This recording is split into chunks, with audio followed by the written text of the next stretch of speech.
Hello everybody and welcome to our studio show. This week we are back in Italy. It's MXGP round 15, the MXGP of Lombardia, and it was 3 weeks ago since we were last in action. Of course, that was in Belgium. My guests today are Kevin Strijbos, Davide Guarneri Erik Eggens, and of course Adam Wheeler.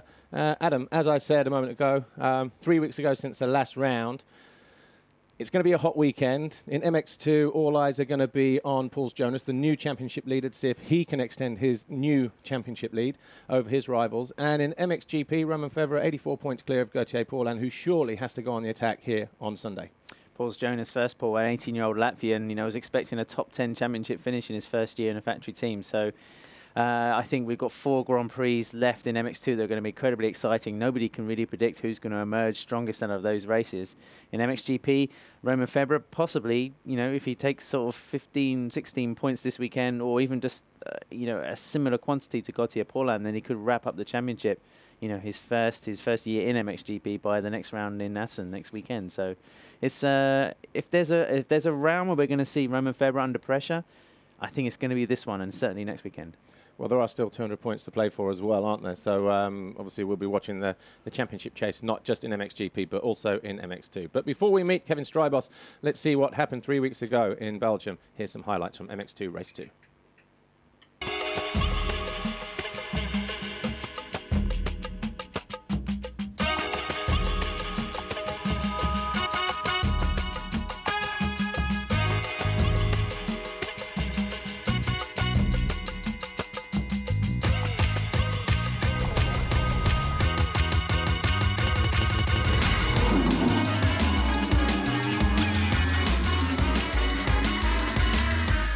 Max Anstey once again rocketed out of the start on his Monster Energy DRT Kawasaki to secure another foxhole shot. Once again, Jeremy Seewer right there, so too Pauls Jonas as they headed down into turn 2. In the thick of it once more was the 172 of Brent van Donnik as he went after Petrov to his left. Petrov recovering well on the opening lap to get himself inside the top 5. Valentin Guillot getting passed here by Brent van Donnik, who then crashed out spectacularly over the next jump here, leaving Valentin Guillot nowhere to go, and the title candidate crashed out with him, damaging his bike in the process. Valentin Guillot could only cruise back to the pits, and the Swiss rider wasn't shy in venting his frustration. Meanwhile, Jonas in second, trying to fend off the challenge of the consistent 152 Petr Petrov. But Julian Lieber eventually found his way into third by lap 6, pushing the Bulgarian down into 4th. Jeremy Seewer was looking smooth and confident in 5th place, but this was one of 2 off-track excursions. This was the second one. And the Swiss Suzuki rider would eventually come home at 8th. Julian Lieber also had a moment through the waves, crashing out spectacularly, but was able to maintain 3rd place, as Tim Geiser, starting outside the top 20, methodically picked his way through the field to claim 7th.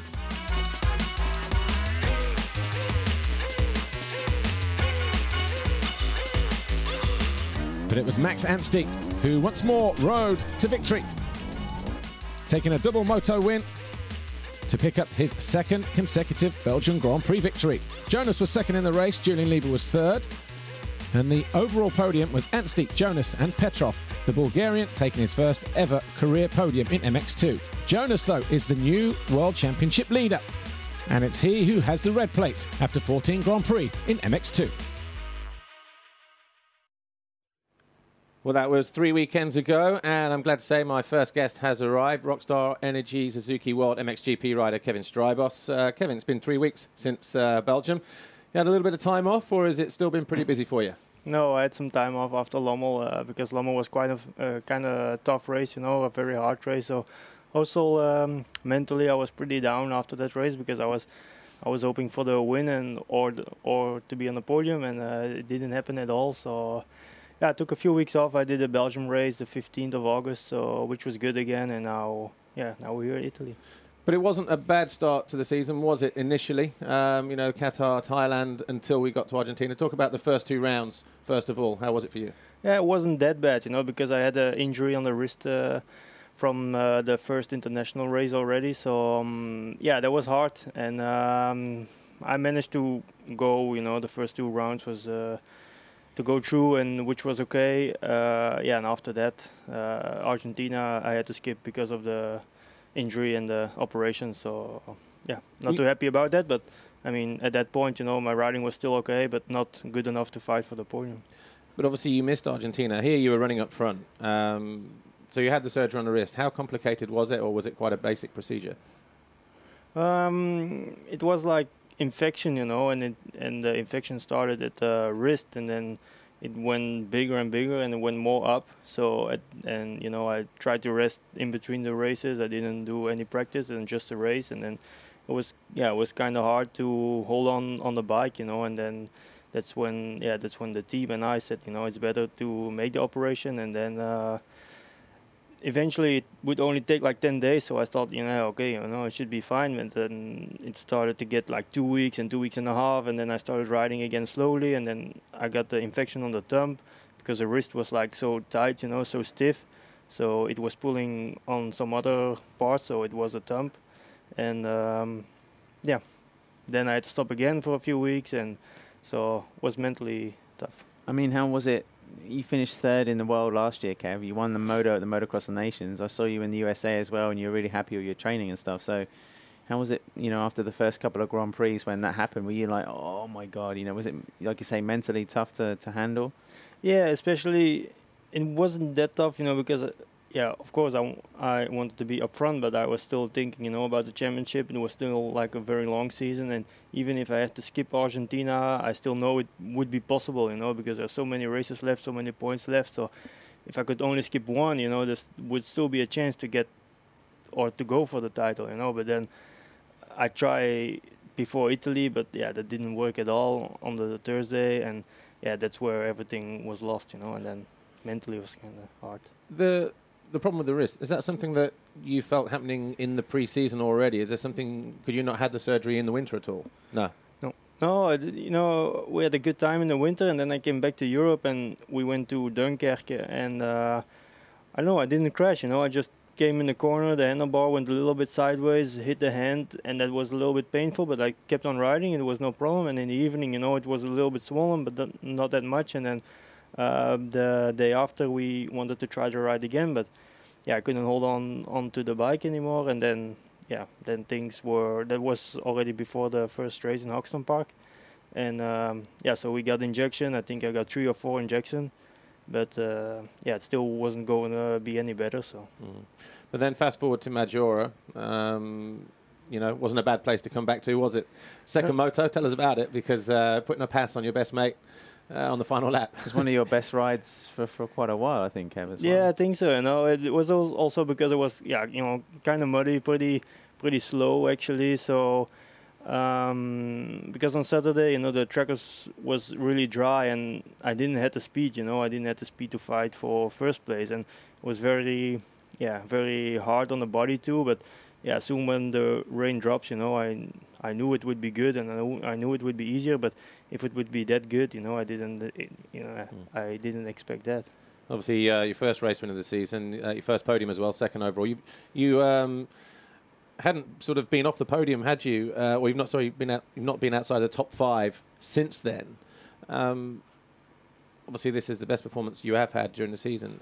Have you generally been happy with your performances? I know Lommel you were disappointed with. You said that right at the top of the program. But generally, are you pleased with where you're at, or are you expecting more? I'm expecting more. I think everybody expecting more. I mean, not from the team, but like a rider, you know, you always expect to get the podium or to get the win. And I think the first 3, you know, Italy, and then Germany, and then, you know, there was all kind of good. Struggled a little bit in Latvia. Loket was, yeah, so maybe expected a little bit more. Yeah, Lommel was really bad, and hopefully I can get things back rolling here. Kev, I mean, you're one of the sort of fittest athletes in this category.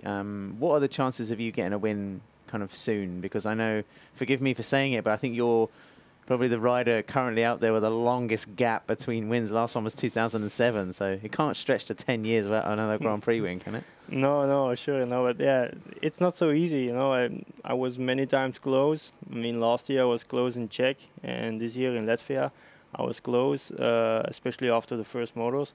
Second moto, yeah, wasn't that good. Maybe I get some pressure. I don't know what it is, but yeah, you know, I definitely want to get a win, and maybe that's the thing what I need, you know. If I get another win, maybe I get some sort of boost, you know, again, and then I can start winning more and more. Of course, an important thing to mention as well, boys, is that you know, Suzuki, that you know, people associate you with Suzuki. You've had your best years, you know, of your career there, and it's changing a little bit, isn't it?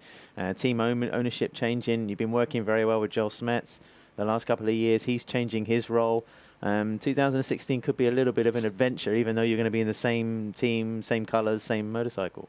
Yeah, I think it can also be on a good way, you know, because there will be some new wind going through the team, so new blood will be there, and then I think all gonna work out good.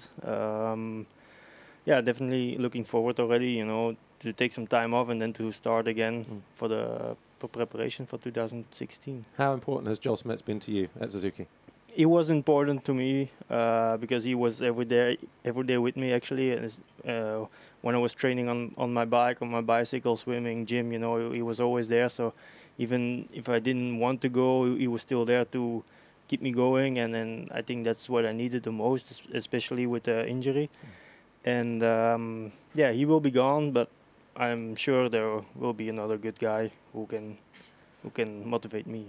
He's also going to be involved with you at the Motocross of Nations. You know, you're riding for Belgium again. How many times is that now you've represented your country? Is it 4 or 5? Yeah, not so much, I think. Yeah. So like 5 maybe, yeah. What are your thoughts on an A and B in there? Is that something, a challenge? Are you happy with the team as well? Yeah, sure. You know, I think it's the best team what we can have now at this point. And yeah, looking forward to Guarneri. It's always a special race, you know, especially now in France. The fans are really good over there, especially for their own people. But yeah, it's a great atmosphere, you know, and when the track is on the right side and the fans are on the left side, so it's kind of nice when you jump downhill, when you see all those people there. It's pretty amazing. From what I hear, you might have to arrive on Tuesday to park your camper as well. Yeah, we're just going to fly direct from the US, I think, and just land on the start straight. But anyway, obviously we're looking forward to the Motocross of Nations as well, looking forward to the rest of the season. Kevin Strijbos, we are out of time, unfortunately, though, but thanks for joining us on the studio show this weekend, so late in the season. Of course, we would like to have had you a lot sooner, but, you know, that's just how things are. But Kevin Strijbos, Rockstar Energy Suzuki World MXGP. Right, before we meet Davide Guarneri, let's see what happened in the MXGP class in Belgium 3 weekends ago.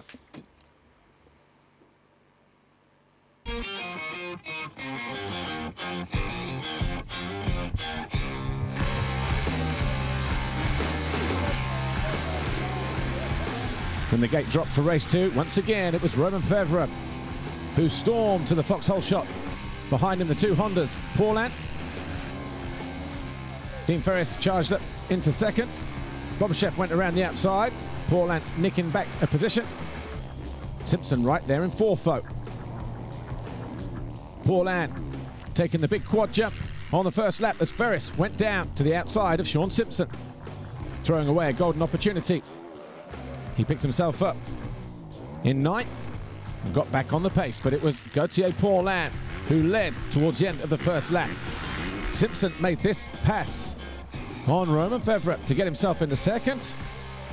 Paulin surviving a scare that allowed Simpson to gain a little bit of ground, but none gained over the quad. Both the 2 leaders getting over that with no problems at all. Ferris, though, crashing out again. This time, losing a couple of positions. And the Australian Todd Waters also falling, this time from 5th.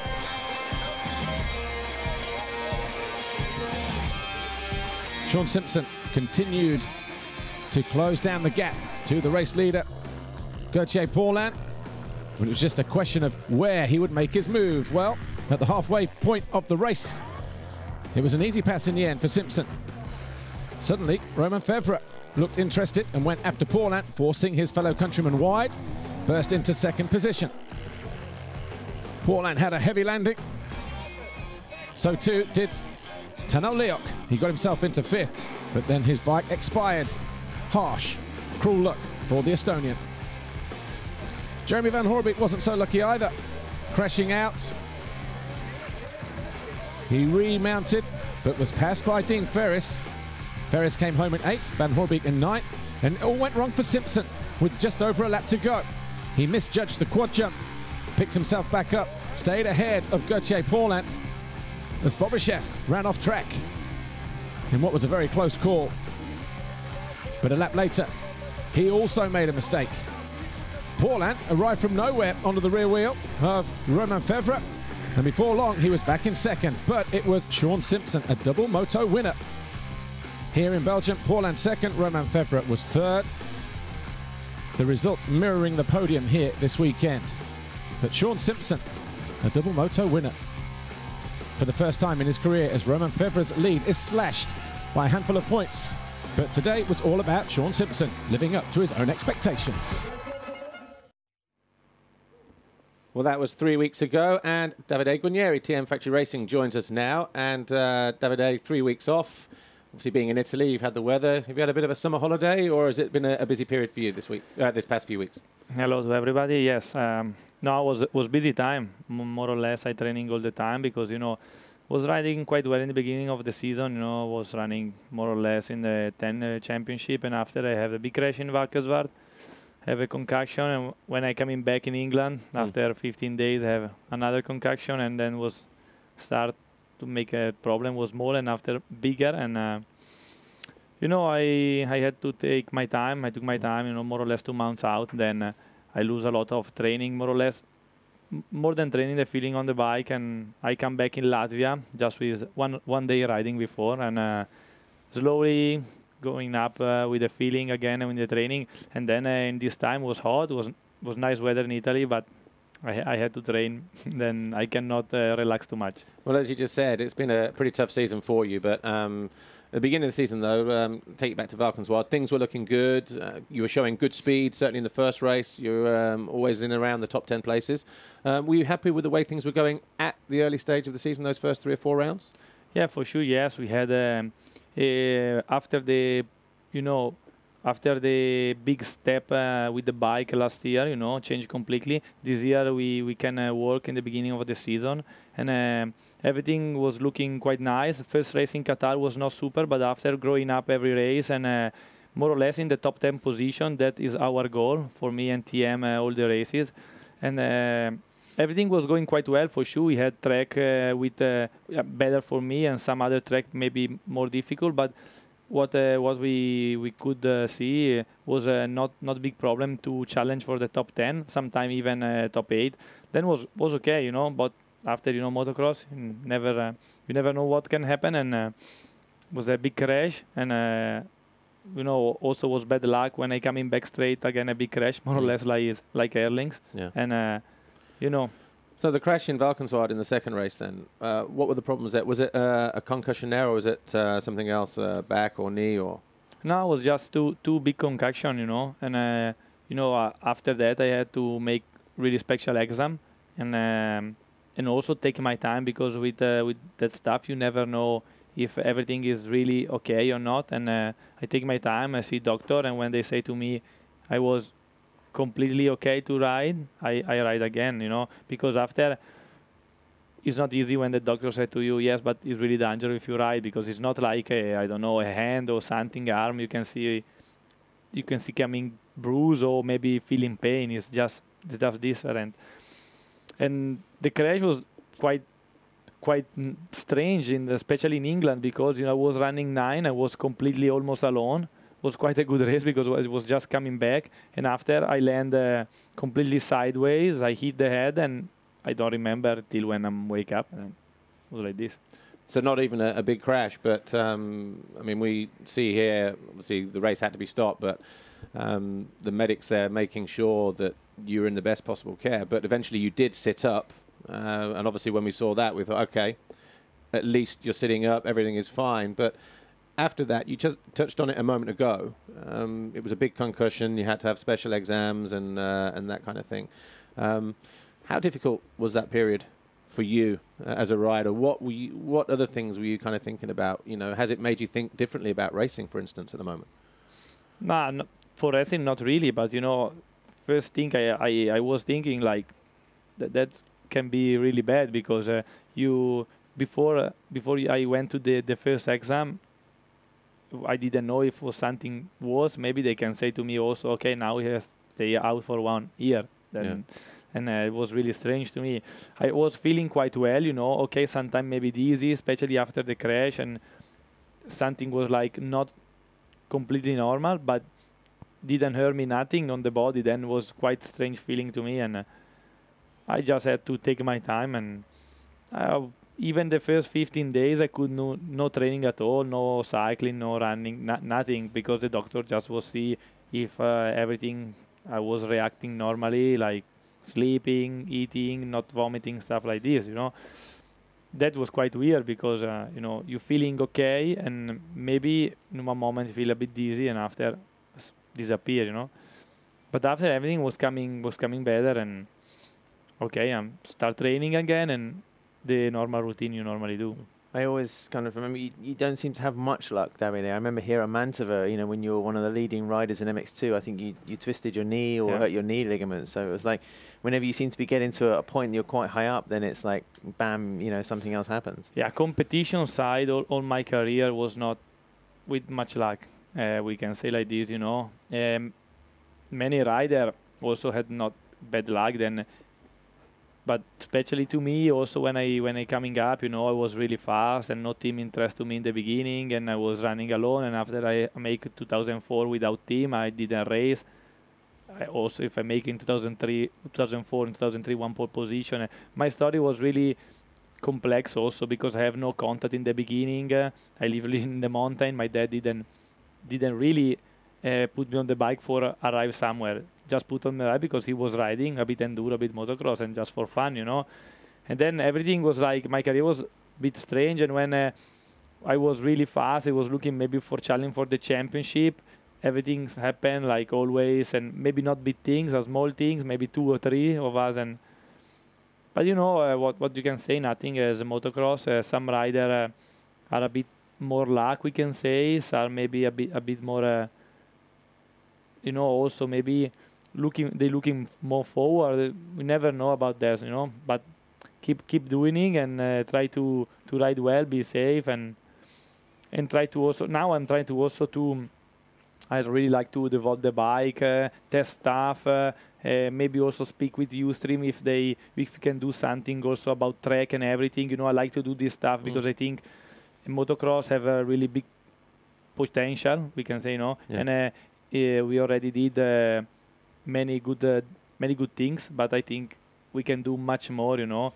Sometimes, you know, they don't speaking each other about team riders, use everybody, you know. And I try it also. I like to do it.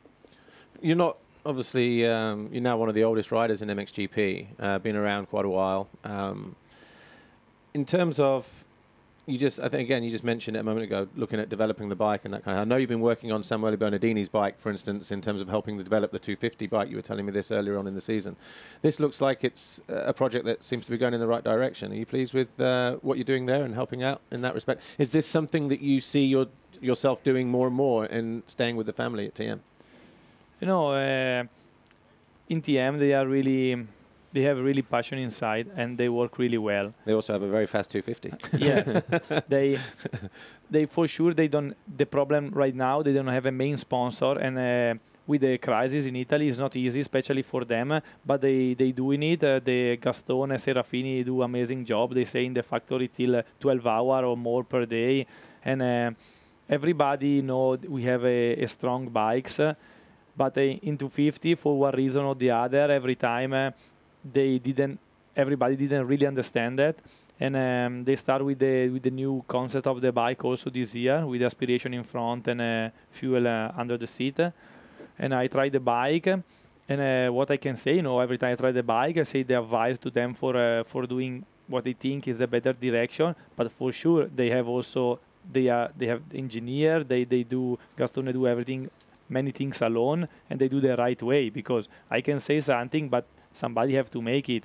and it's amazing how, because they are not so big compared to Honda, Yamaha, but they do amazing job, and they did a really good job, and everybody see, especially in the last races when Bernardini after injury coming back, and they put really 2 good start, maybe more than 2, but 2 all shots straight away, and it was a long start, and the engine have to be there, and the bike is good, more or less same than 450. 450 is a bit more difficult because you don't need only the good power and everything, you need also everything have to balance in the right direction, and we are trying to do that. We have a really good bike, but you know, challenging with HRC, with Kawasaki is not so easy, you know. Also, for example, also Honda put a lot of effort, but right now is Yamaha Indy Championship.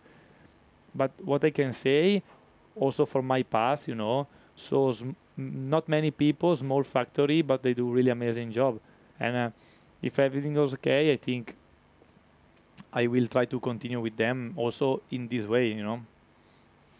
Any questions, Adam? You look like you were just about to jump in with one there. No, I mean, just quickly, Davide, you mentioned like enduro a moment ago. I know there's like some rumors you might try the 6 days this year, you know, on a different bike for TM. Is that kind of true? Anything going on there? Not really, not really. You know, I think federation, more or less, Italian federation asked to the TM because they need a rider for some misunderstanding between them and enduro rider that I don't want going in. And you know, TM have a really big market in enduro, and they're really happy to do it. And they asked me, you know, I live more or less in the mountain with many friends riding enduro, and then for me also, you know, it's important for me understand what really TM want to do it, because I like to pleasure them also, you know, in this way. And I will be adventure. I will try to do it. But the main things to me is a motocross, and I really hope to find maybe 1 or 2 years contract for a motocross again, you know. Till I like to do it. I like to training hard and everything. For me, motocross is the main things. All right. Well, David, thanks for joining us here this weekend on our studio show. We are out of time with you, but before we meet our next guest, Eric Eggins, let's see how you can win this weekend once again with Get Athena. So the competition this week, as we've had on a number of occasions this year, is with Get Athena. Take a picture at the MXGP race showing the Athena or Get logo and upload the pic to the MXGP hashtags, MXGP or Athena Live on MXGP Facebook page. And the most voted pick at the end of the weekend will win some OGO goodies, and the top 3 during the season will qualify for a bit of a photo competition after the Motocross Nations, where the finalists will go head-to-head to win more fantastic prizes, including 2 VIP passes to an MXGP race of your choice next year, a GoPro prize and an OGO prize. And we're still running our mid-season 50% discount on MXGP TV, which includes the Motocross of Nations as well, Saturday and Sunday. Right, Eric Eggins, Motocross Racing Manager for Yamaha Europe, joins us now. And Eric, welcome. For those who don't know, Eric was himself a very competent rider back in his racing career, mostly on the small bikes. But now he is, as we just said, Motocross Racing Manager for Yamaha Motor Europe, a new role for you this year. Congratulations on that, first of all, but quite a big change, I guess, in your development from rider to where you are now. What is it that you actually do there at Yamaha? Thanks, Paul. Basically, I take care of the motocross racing activities for Yamaha Motor Europe. So that means contact and a contract with the riders, with the teams. Part of development, obviously, where we would like to be involved to know what is going on, give feedback to the mother company, to Japan. So that is in the end obviously a lot more, but the things where and also things like introductions of new models, like we had in Majora. So that that is just in a few seconds. So pretty much everything. Yeah. We just saw the again images from the Yamaha launch there, the 2016 model launch in Maggiora. How is that? You know, what can we look forward to in terms of the new the 2016 bike? First of all, are they completely new bikes? Yeah, they're new. Obviously, what we try to achieve is to improve some points like handling, 450, you know, the rideability. 250, obviously, we were looking for more power, and then of course improve with chassis and with handling. And I think you know, when we look at the race results, not only in Europe but also in US, things are going into the right direction, we believe. I mean, this year as well, Eric, you know, sorry, Paul, just on the track. I mean, it's been an amazing first season for you in your role. I mean, Yamaha, I think for the first time since 2008, are actually fighting and are in contention for both world championships. So, I don't know, you've been busy. Yes, you know, it can only be achieved when you have good structure. It starts with top management all the way down to you know, what is going on the track. So I think we're all part of what the people and what you know, what you see. You know, we know what we achieved in terms of, you know, results this year. Chiara winning again the Women's World Championship. Maxime Renault winning the 125 World Championship.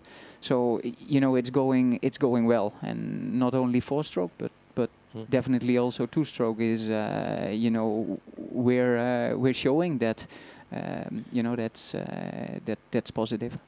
Well, in terms of Romain Febvre, he has an 84-point lead over Gauthier Paulin coming into this 15th round. Took him a while to get going, though, didn't it? You know, the first few rounds a little bit up and down, but understandable. Rookie season. But wins a race. He gets on the podium in Spain, 3rd overall. Wins a race at Matterley Basin. Wins his first GP at home. And since then, he hasn't been off the podium, has he, since Spain? 9 in a row now, looking at making it 10 this weekend. And 4 more wins. And yeah, and you must be really pleased with the progress that Romain Febvre has made this year. Yeah, it is. It has been great. You know, coming up from the MX2, from the 250. You know, we believed that Romain could you know, could do it. Really? And really? Did you think, Eric, that he could be leading the championship by 84 points? I was not in this role when this decision was made, so I cannot judge on that. But at the beginning of the season, when you were working with him and, you know, you were talking with him and the team, you know, were making that initial relationship, I mean, everyone's surprised at Romain's progress and the success he's had. I mean, but, you know, from working with him, are you that surprised? Well, you know, it is an effort that you know, that is bringing us to this level. Romain is working very hard. Team is working very hard. You know, I don't know. I can't answer the question if I was surprised, yes or no. It is, you know, it is a result of Romain doing extremely well, being a very good rider, being a talented rider, having, you know, the things in place that a rider needs to have to achieve these. And then, obviously, I guess it's the circle is, you know, I mean, the results are basically a circle of everything that's coming together. And he doesn't seem phased by it at all, does he? He's just in there, he turns up, always got a smile on his face, doesn't look like he's feeling any kind of pressure at all. Good to know. Says the man on the inside. Yeah. But from the outside, it just looks like he arrives and drives, basically. You know, no stress, no pressure. But what about... we'll talk more on Romain in a moment, but what about Jeremy Van Horbeke? Second in the championship last year, a similar thing to what Romain's doing, a consecutive run of podiums, you know, 11, 12 in total. Not had the best season, has he? But Sweden, things, you know, took a bit of a turn for you. First and second in the first race, first and second overall. Doesn't get much better than that, does it, from a Yamaha perspective? That was great. And I guess good to see Jeremy back on form. Exactly, because I think that's extremely difficult to to get back in the middle of the season. Definitely with the season he has had and we all had last year. So coming back like that and really being there up to the podium, yeah, is great. We know it was a very difficult start. We are establishing, I think, even a stronger relation, together. Obviously, having Jeremy back on board for next year. So, I guess it is working on, on things, and then most probably he will be back stronger. And what are we expecting from Jeremy for the next 4 rounds? I guess at some point he might have to play a bit of a team role if it goes down to the final round. Obviously, he's got a big enough gap at the moment, Romain Febvre. But from his own perspective, though, are we expecting him to win races in the next 4 rounds? He has the potential to do. On the other hand, we also know where he came from with the injury. Yeah. Having said, that is not so easy to say now. Yes, this is possible, but I guess this year has turned out to be quite changeable, and Jeremy is up there, so he can do, and when it's gonna happen, we have to see day by day and weekend by weekend, race by race. And then just quickly, Yamaha had a lot of success in the US, with the 250, the YZ250F, national championships outdoors and also in Supercross. And Valentin Guillot close to being right in there for MX2 as well, Eric. That must be, good. Also for you as like a former 125, 250 rider, is that nice to see Yamaha right back at the top in MX2? Yeah, it's great. We had quite some good results the last 2 years, with the revised cylinder head and the different layout, of the production model. But we understood we had to step it up in racing. The results compared to US in Europe were, not that great. And now to see that this plan is actually showing the things that we were hoping for is great. The team is working very well, Valentin and Julien also. So yeah, it's good to see that that is getting quite blue in the top 10 and being up at the podium and win. As you said, with Chiara and Maxime Renault as well. We are almost out of time, but I want to just talk again about Romain Febvre. His crash in Maggiora in the second race. He had a comfortable win in race 1, and then came back and it was a massive talking point, wasn't it, in the championship? But that crash for me has kind of, and I'm sure like a lot of people, showed why he's possibly leading the World Championship. He is not a quitter, is he? He will fight at all costs. And when we see the crash, I know we have it here, he picked the bike up. Damaged handlebar. Handlebar, bike, everything bent. He was very lucky, by the way, that he didn't get hurt there. But to pick himself up, the thing that impressed me most, he didn't sit there for 5 minutes trying to bang the handlebars back into place and adjust the clutch lever.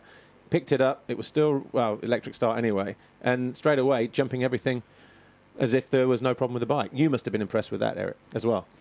Yeah, it was definitely impressive. Even the front brake was off, so it's not so easy to to go around a difficult track and nice track as Maggiora and continue and being that focused and having the desire to win that much. I think all of us impressed a lot. And that is great that that we can enjoy that. Yeah, and obviously, when we see that kind of heart and desire, it's no surprise that he's leading the World Championship. Bigger surprise maybe by 84 points, but he's the one that has stepped it up. But we are out of time. Eric, thanks for joining us here. And also thanks to all of our guests this week. Of course, Eric Eggins, motocross manager for Yamaha Motor Europe, Davide Guarneri, TM Factory Racing, Kevin Strijbos, Rockstar Energy Suzuki World MXGP, and as always, Adam Wheeler on trackoffroad.com. But that's it for another show this week. The big question is, though, who will master this Mantova circuit this weekend? Join us on MXGPTV.com tomorrow to find out. Thanks for watching. We'll see you next week in Assen. Bye for now.